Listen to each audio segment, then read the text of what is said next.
한반도에서 고대의 문화적 번성기를 상징하는 유물의 보고 경주. 경주하면 떠오르는 상징물의 하나가 첨성대다.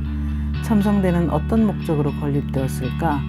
첨성대가 만들어진 목적을 알면 고대 문화의 코드를 풀 수 있지 않을까?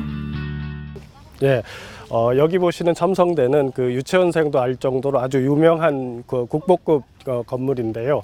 우리가 지금 일반적으로 알기로는 첨성대가 별을 관측하는 그 건축물로 알고 있는데, 최근에도 여러 가지 설이 나올 정도로 천문대가 처음부터 과연 별을 관측하기 위한 거냐 아니면 다른 용도로 건축되나 하는 그런 의구심을 많이 가지고 있어요. 그래서 지금까지도 뭐 지구라트 설도 있고 수미산 설도 있고 우주우물 설도 있고 그 다양한 설들이 있어요.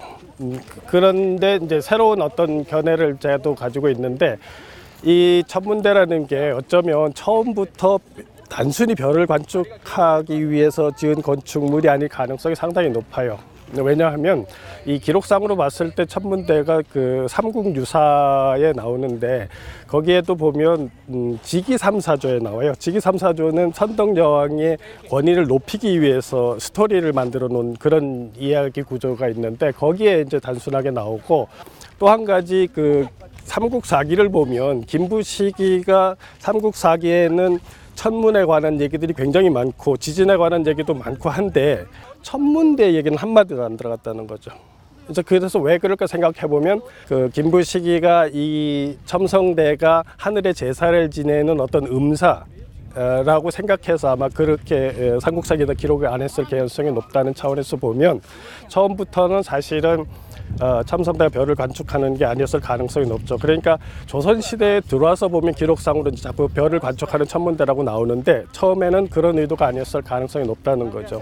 그러면 이제 천문대가 그럼 어떻게 처음에 만들어졌을까 생각해 보면, 대체적으로 선덕여왕 말년에 황룡사 구충탑을 지을 때 백제 장인들이 와서 이 첨성대도 함께 지었을 가능성을 제기하는 학자들이 많은데, 그런 관점에서 봤을 때 첨성대는 당시 신라인들 중에서 불교를 중심으로 국력을 결집하려는 의도로 만든 상징물이라고 하면, 이것은 불교 이전에 우리 고유 사상인 풍류도하고 연결되는 진한 계통 사람들의 정신세계를 결집하기 위한 하나의 건축물로 지었는데, 그건 이를테면 우리가 그 과거에 그 소도라는 게 있어요. 지금도 소대가 있는데 소도라는 게 있는데, 그 소도가 뭐냐 하면 소도를 중심으로 하늘의 북극성하고 연결되는 그런 재단이었거든요. 그래서 이게 그런 하늘과 연결된 재단으로 지었을 개연성이 상당히 높다고 추론을 할 수 있는데, 이 지역이 원래 최근까지도 비두거리라고 했어요. 비두거리가 뭐냐 하면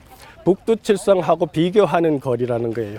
그러니까 북두칠성하고 연결된 상징물인데, 이게 그러니까 하늘의 별을 관측하는 게 아니고 사실은 북두칠성에 있는 하늘님하고 소통하는 어떤 소도의 기능을 가졌었다는 거죠. 이제 그런 차원에서 새롭게 이해해 볼 필요가 있다고 하는 게 이제 제 생각이죠.